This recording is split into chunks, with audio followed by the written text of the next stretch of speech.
This is an interesting one.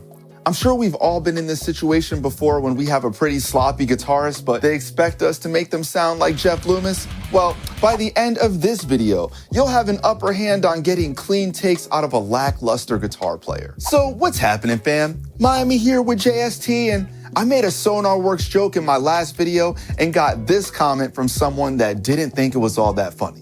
All right, cool. I'm gonna completely double down here. What's the only way to test if Sonar works?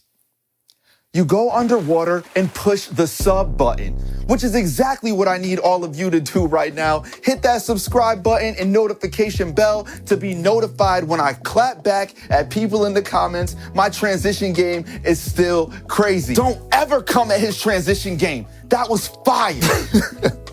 Back to the topic. Many a recording has been ruined by not implementing the tools and techniques that I'm going to show you. In today's day and age, we live in a time where instant gratification has overshadowed hard work, and it has caused some people to be less than stellar at their instruments. Why will the next generation spend hours a day in their room playing piano when there are programs that will literally write a song for them? Why will drummers perfect their timing when they know that we can edit it very easily? And why will guitarists practice getting technique and getting cleaner takes when they can watch a video like this and realize there are some simple ways to help them sound better without actually getting better? Well, that's not the point of this video. So guitarists that are watching this, go practice. And only use these tips once you've found a way to minimize these issues on your own. Then use these tips to help with perfection. Coming in at number 1, painter's tape. So when you have a situation where someone isn't cleanly muting chords or is playing leads but isn't using all of the strings and it's introducing tons of noise, all you have to do is pull out some painter's tape. The blue one, you know, the one that looks like this is my personal favorite. You're gonna wanna do this at the 1st fret of the guitar, you know, while making sure that the tape doesn't go under a string that you'll be playing, because that can choke it up a bit. And you'll want to do that above and below the strings you'll be playing, if any. Okay, in this example, we're going to mimic a pretty poorly muted take. Don't have any tape on here at the moment, and I'll show you the before and after.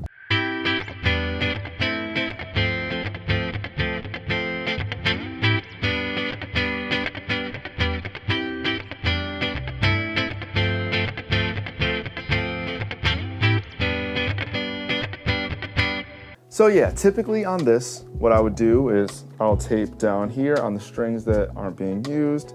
It's not gonna touch anything down there, so you'll be fine. And then a similar thing up top here, and I'll show you what that sounds like.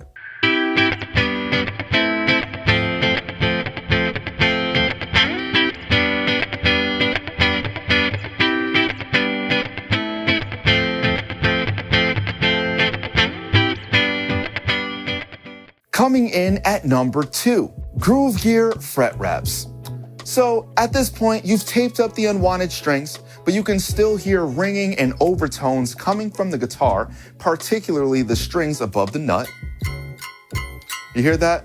It's pretty common with distorted guitars because guitar distortion has extreme levels of compression happening. So those overtones that you just heard, you'd hardly hear them being played if there was no gain. But when they're being amplified over and over again, it causes the signal to not be as clean as it could possibly be. And since it isn't all that cool to wrap a sock or bandana around your headstock, and it's not the 80s anymore, we're gonna use a GRUVGEAR fret wrap, which has a strap that allows you to apply the amount of pressure you want and control the level of string dampening. And that usually sits somewhere right around here.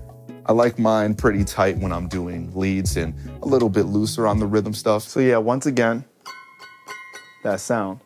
You just take a GRUVGEAR fret wrap here, wrap it around. Struggling with this right now. And then you can adjust the tightness of how you want this for the muting.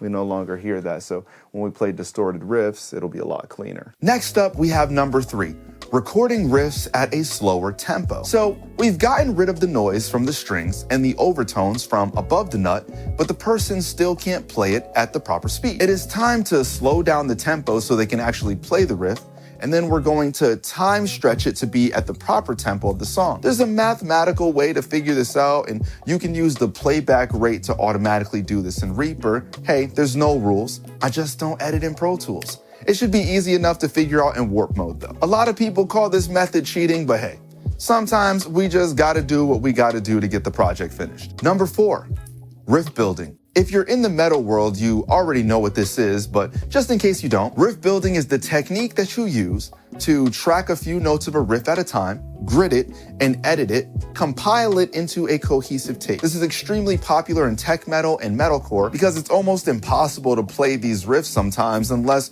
you're a member of Archspire or Flesh God Apocalypse, or at least spent 6 years in your room perfecting your technique. If it's shred, it's often done in bursts of 4 notes. If it goes from chugging to notes and back, you would track the chug separately, then track the notes separately, chop it up, and make it all work together nicely. People say this is cheating too, but hey, as long as you can actually play the riff, I'm on board. Some of this stuff is so hard to get clean, and when you're recording a song that you want to hear forever, you don't want any weird chickas, blips, and bloops in it. One that I hate bringing up because it's beaten to death, but new strings that are the right size for the player. Old strings can decrease the level at which you can play, so yeah, you're gonna want new strings, but you're also gonna wanna make sure that they're the right tension, the right gauge, and work for the style of music. Also be careful if you use thin strings on a guitar meant for a thicker gauge, because it can cause unwanted fret buzz. When you don't use the proper strings, you might not be able to bend the way you want to if you're doing solos, and it can be harder to do trem picking if the gauge is too thick. Just some things I've noticed from along my recording journey.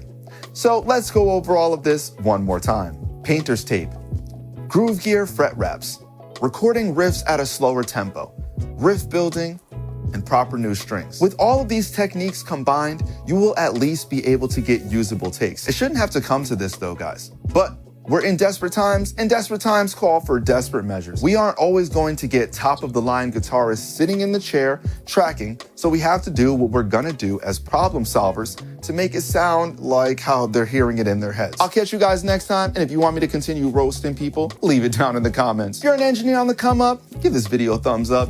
Don't forget to subscribe, you only have to do it one time, and tap that bell for notifications so when a video drops, you know the location. Until next time, I am out of here. Mic drop, except as engineers know, I'd never really drop this thing because that get really expensive. Damn, that's like 2 times in like the last 2 weeks, bro. I gotta start getting some juggling classes or something because this ain't it. I'll catch you guys later.